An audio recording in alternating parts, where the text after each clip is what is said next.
داداش نها کن. بازم میخوای اذیتم کنی؟ نه به خدا نها کن، نمیخوام اذیت کنم. خب آره اون روزم دیدمت. خب اون فیلمو ازت گرفتم، به خدا قصد چیز نداشتم، یعنی دارم حساب عین خودشه. تو چجوری عموجانی نمیشناسی؟ نه عموجانی کی؟ یعنی چی؟ داداش ببخشید اسکلی چیزی هستی؟ بیادبی نکن. نه معذرت میخوام، نها کن، ناراحت نشو. خب آخه ما همه مردم میشناسنش. من نمیشناسم. کیه؟ مگه میشه؟ آره تو بچه درس خونی هستی؟ آره درس یاد میخونه. از کجا؟ بچه خرخونی؟ آره بابا قیافت معلومه اصلا. همش تو سوراخی درس میخونی ها؟ سوراخ چیه؟ بی تربیت. داداش سوراخ منظورم اتاق دیگه. اتاق آره اتاق دارم توش درس میخونم.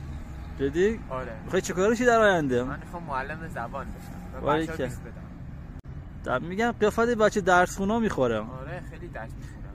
میگم این عموجانی عکسشو نشونت بدم. آره. فیلمش رو که نه، فیلمش نمیتونم نشونت بدم. فیلمش رو نشونم بده. عکس چی خوام؟ ببین با خانواده‌ات خیلی گرمی با مامان بابات. آره همیشه قبل 9 باید خونه باشه. جدی؟ آره. تو چند تا بچه این شما؟ من یه دونم. شبا خیلی دیر میخوابم. چرا حالا چیزی میکشی؟ نه درس میخونم. تا صبح درس میخونم. جدی؟ آره. ببین فیلمشو بهت نشون بدم، نمیدونی کسی بگی؟ نه میگم اجازه ندارم. واسه چی؟ بگم من همه چیزو به مامانم میگم. یعنی تو ببین من فیلمشو نمیتونم بهت نشون بدم. چرا؟ خب فیلمشو نشونم بده. شاید نگفتم. داداش فکر نکنم ظرفتش داشته باشی. چرا مگه چیه؟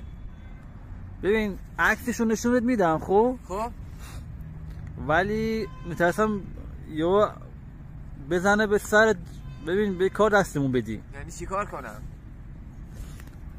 تو واقعا عموجانی نمیشناسی؟ نه عموجانی رو نمیشناسم. میخوای اذیتم کنی؟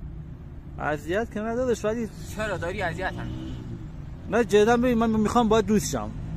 من دوستی ندارم. نمیدونم